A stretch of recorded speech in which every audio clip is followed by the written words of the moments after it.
एक महिला ने विमान में चढ़ते समय कुछ अजीब देखा।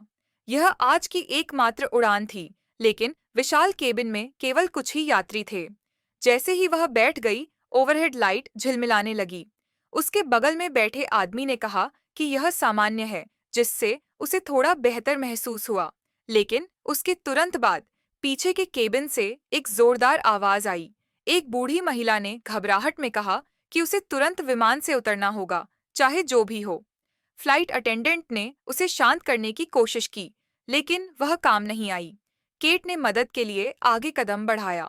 वह एक मनोचिकित्सक थी और उसने अनुमान लगाया कि बूढ़ी महिला को पैनिक अटैक आ रहा है। कुछ परामर्श के बाद बूढ़ी महिला शांत हो गई और केट अपनी सीट पर वापस आ गई। उसने अपनी सीट बेल्ट बांध ली और एक धातु की आवाज सुनी। उसने बगल में बैठे आदमी से पूछा कि क्या उसने भी सुना है, लेकिन उसने भ्रमित होकर देखा। अचानक असहजता की भावना उसके ऊपर छा गई। वह बाथरूम में गई और अपने चेहरे पर ठंडा पानी छिड़का। जब वह बाहर आई तो उसने अपनी माँ की आवाज सुनी। उसने मुड़कर देखा तो बाथरूम का दरवाजा बदल गया था। उसने दरवाजा खोला और खुद को बचपन के घर में पाया। वह जगह खाली थी और उसकी माँ की आवाज बाथरूम से आ रही थी। जब उसने बाथरूम का दरवाजा खोला तो वह फिर से विमान के केबिन में थी। वह स्तब्ध थी और यह सब एक भ्रम जैसा लगा। लेकिन जब वह अपनी सीट पर वापस जाने के लिए मुड़ी तो उसने अपने पीछे एक छाया देखी। जब उसने मुड़कर देखा तो छाया गायब हो गई थी। फ्लाइट अटेंडेंट ने उसके कंधे पर हाथ रखकर उसे अपनी सीट पर वापस जाने के लिए कहा। विमान उड़ान भरने वाला था।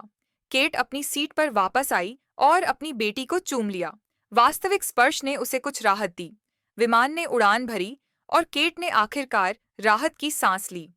एक व्यवसायी एक ड्रिंक का आनंद लेने वाला था जब उसने पीछे मुड़कर देखा कि एक कलाकार उसे स्केच कर रहा है। उसने इसके बारे में पूछा, लेकिन कलाकार का चेहरा अजीब था। उसने अचानक कहा कि व्यवसायी पागल है और उसने उसे नजरअंदाज कर दिया। कुछ समय बाद सभी यात्री सो गए। फ्लाइट अटेंडेंट्स आगे के केबिन में खड़े थे और उनके चेहरे पर कोई भाव नहीं था। अचानक विमान की सभी खिड़कियां लाल हो गईं, लेकिन फ्लाइट अटेंडेंट्स ने कोई प्रतिक्रिया नहीं दी। वे पुतलियों की तरह लाल रोशनी में खड़े थे। केट ने सपना देखना शुरू किया। सपने में वह 7 साल की थी और उसकी माँ ने खाना तैयार किया था। जब उसने दर्पण में देखा तो उसकी माँ का चेहरा खून से लथपथ था। उसने अपनी माँ का चेहरा देखा, लेकिन सब कुछ सामान्य था। जब उसने फिर से दर्पण में देखा तो वही भयानक छवि थी। छोटी केट ने सोचना